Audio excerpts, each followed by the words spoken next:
नागौर जिले के संकवास में मैं हूं और संकवास के बारे में मैं आपको बता दूं कि संकवास चौहान सरदारों की एक बहुत बड़ी जागीर थी और यहाँ के जो फोर्ट के अंदर हैं गजेंद्र सिंह जी वो मेरे साथ हैं। गजेंद्र सिंह जी, आपकी ये जो यहाँ संकवास जागीर थी, तो इसके बारे में ज़रा हमारे दर्शकों को बताइए कि आप कहाँ से यहाँ पर आए और कितने समय से यहाँ पे आप लोगों ने, आज़ादी से पहले शासन, आपका शासन था, तो कितने पुराने यहाँ पर? संखवास बेसिकली चौहानों की जागीर है और हम विक्रम संवत 1661 से ये जागीर है। ठाकुर दयालदास जी मेरे से 15 जनरेशन, मैं 15वीं पीढ़ी उनकी हूँ। ठाकुर दयालदास जी थे महाराजा जसवंत सिंह जी प्रथम जोधपुर के प्रमुख और विश्वासपात्र सामंतों में से एक थे।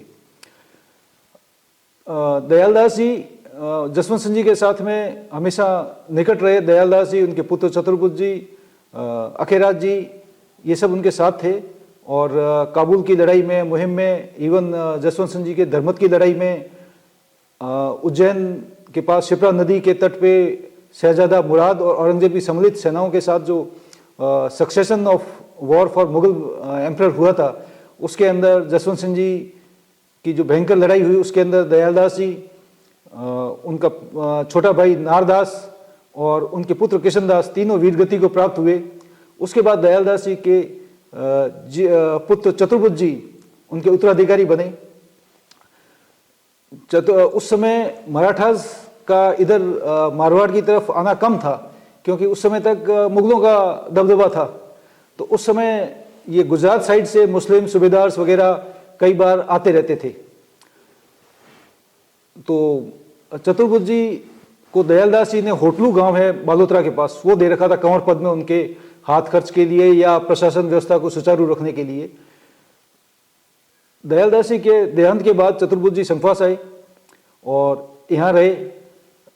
चतुर्बुद्ध जी भी जसवंत सिंह जी के साथ थे और अंतिम समय जब महाराज जसवंत सिंह जी प्रथम काबुल में उनका देहांत हुआ तो चतुर्बुद्ध जी उनके साथ थे, उनका छोटे भाई अखेराज जी साथ थे। और जब जसवंत सिंह जी का देहांत होने के बाद में मुगल बादशाह औरंगजेब ने बालक महाराजा अजीत सिंह जी को और रानियों को घेराबंदी कर ली और कैद कर लिया हवेली में। तो उस समय चतुर्बुद्ध जी, वीर राठौर दुर्गादास, मुकुंदास खींची, मेड़तिया मुकुंद सिंह, उदावत रूप सिंह आदि जो उनके प्रमुख सलाहकार थे, उन्होंने मिलके और मुकुंदास खींची के साथ, वीर राठौर दुर्गादास के साथ महाराजा अजीत सिंह जी को मारवाड़ चुपके से भेज दिया और ये लड़ते भिड़ते मारवाड़ की तरफ आए। उनमें चतुर्बुद्ध जी के छोटे भाई अखेराज जी की तो मृत्यु वहाँ दिल्ली में मुगल सेना से लड़ाई करते हुए हो गई और चतुर्बुद्ध जी यहाँ पहुँच गए थे।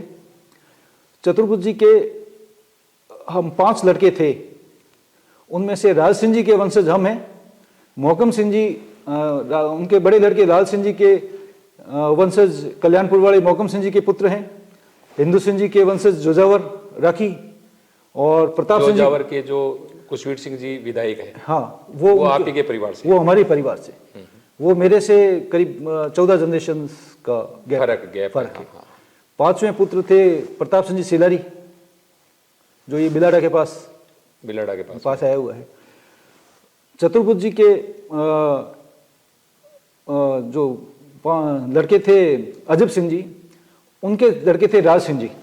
अजब सिंह जी तुंगा की लड़ाई में काफी अच्छा योगदान दिया मराठों के खिलाफ। उसके बाद अजब सिंह जी के लड़के थे राज सिंह जी, जो यहाँ थे। और चतुर्बुद्ध जी, महाराजा अजीत सिंह जी का जब बड़े हो गए और उनके विवाह की बात चली तो महाराणा उदयपुर बाजीलाल साहब से विवाह तय हुआ।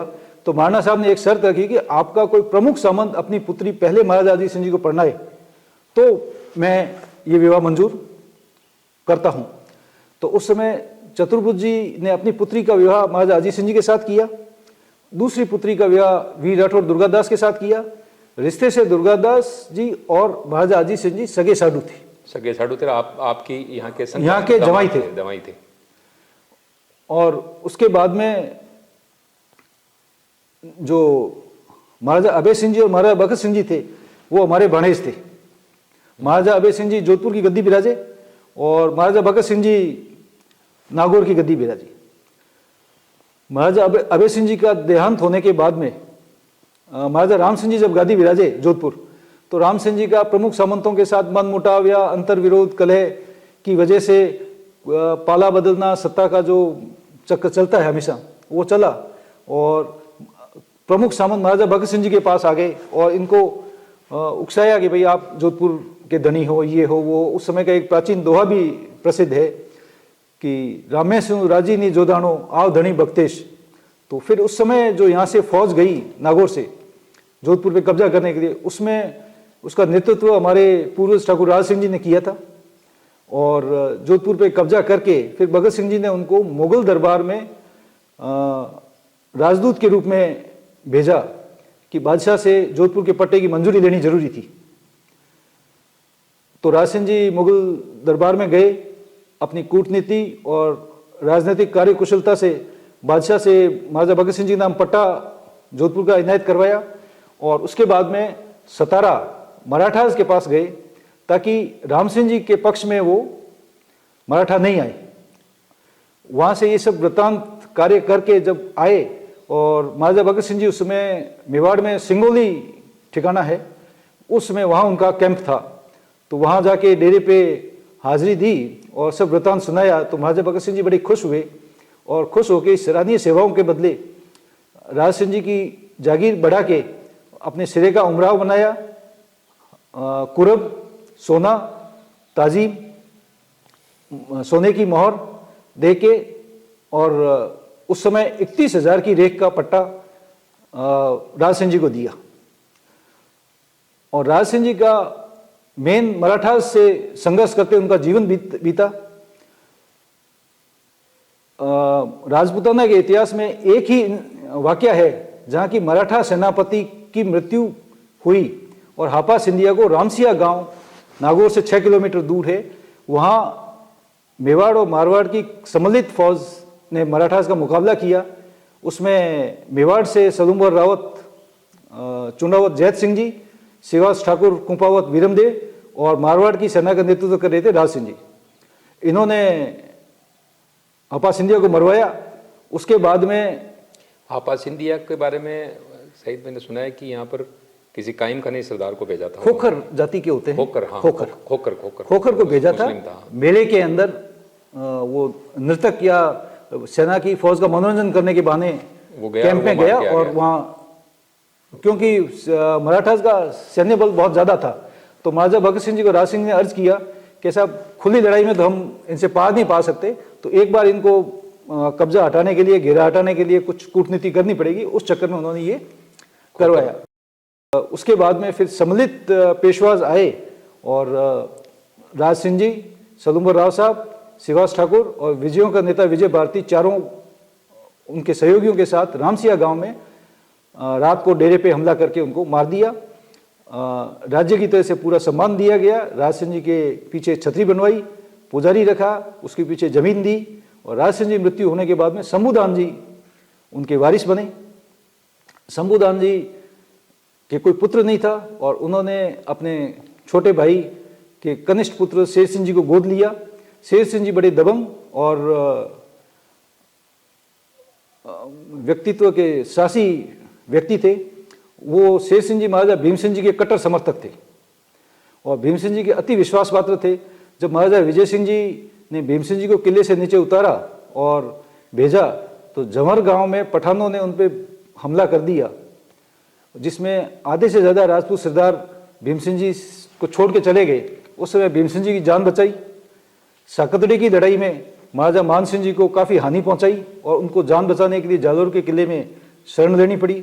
उसके बाद भीम सिंह जी ने मान सिंह जी को पकड़ने के लिए जब जालोर सेना भेजी, उसका नेतृत्व कुंवर शेर सिंह जी ने किया। 2 साल तक वहाँ घेरा लगा के बैठे रहे और शेर सिंह जी शिव जी के बड़े उपासक थे। जालोर में जो सिरे मंदिर के नाम से शिव जी का मंदिर है, वो शेर सिंह जी की ही स्थापना की हुई है और शेर सिंह जी के हाथ का ताम्रपत्र दिया हुआ, जिसमें 400 बीघा जमीन का जाव उनकी देख रेख और पूर्ति के लिए पुजारियों के लिए था, भोग के लिए होता था, भोग के लिए था। परिस्थिति और किस्मत का खेल है कि भीम सिंह जी, महाराजा भीम सिंह जी के लकवा हो गया और असामयिक मृत्यु होने की वजह से, पीछे कोई गद्दी का मालिक नहीं होने की वजह से महाराजा मान सिंह जी को यहाँ से समाचार गया जोधपुर से कि भाई आप लड़ाई बंद करो और महाराजा मान सिंह जी को लेके आओ और गद्दी पे राज तिलक करना है। जब उन्हें समाचार दिया तो महाराजा मान सिंह जी ने कहा कि भाई मैं तुम पे विश्वास नहीं करता हूँ, पहले तुम घेरा हटा के आप रवाना हो, उसके बाद मैं पीछे आऊँगा। तो जब मान सिंह जी गद्दी बिराजे तो हमारे परिवार को व शेर सिंह जी के वंशजों को नुकसान ही नुकसान उठाना पड़ा। और उसके बाद में मान सिंह जी के टाइम पे जो पिंडारी अमीन खान से जो षड्यंत्र हुआ था और सवाई सिंह जी को मारने सवाई सिंह जी पोकरण ठग साहब के साथ जो 56 प्रमुख मारवाड़ के सामंत थे जिनको जिंदा जला दिया गया था, मुंडवा गांव के पास गैन तालाब है, वहाँ पे गोट की थी, उसके अंदर नीचे बारूद बिछा के और आग लगा दी गई थी। तो शेर सिंह जी भी उसमें शामिल थे, परंतु शेर सिंह जी शिव जी के उपासक थे, तो भोजन वगैरह में शामिल होने से पहले वो शिव जी की पूजा किया करते थे। तो क्योंकि वो पूजा कर रहे थे तो इसलिए उनके सरदार, उनके भाई, उनके दरोगे, कारिंदे भी बाहर वेट कर रहे थे। तो अमीन खान ने देखा भाई एक आदमी को कभी देख लेंगे, तो उन्होंने आग लगा दी। उस समय भी पोकरण ठग साहब सवाई सिंह जी ने एक दुआ कहा था जिसका सारांश एग्जैक्ट शब्द मुझे याद नहीं है, पर सारांश ये है कि 50 ऊपर 6, उस समय उनकी आयु 56 साल थी। 50 ऊपर 6, 56 साल में जो मैं नहीं कर पाया, तो अगर 2 साल जिंदा रह के मैं क्या कर लूंगा। तो इसलिए मुझे कोई मरने का अफसोस नहीं है। मेरा पुत्र पोकरण में बदला लेने के लिए बिल्कुल बालिग है और अमीन का जो साला था पिंडारी का, वो छोटी उम्र में था, बोला कि नामूचे तू तेरे से क्यों मर रहा है, तेरे पीछे तो कोई है भी नहीं। और शेर सिंह जी को एक कोई दरोगा था हमारा, उसने उठाया कि हुक्म उठवाओ, आ बात होगी है। और उसने शेर सिंह जी की जगह पीताम्बर धारण करके वो पूजा के वो जो छोटा तंबू था जिसको चौधारी कहते थे उस जमाने में, वहाँ बैठ गया।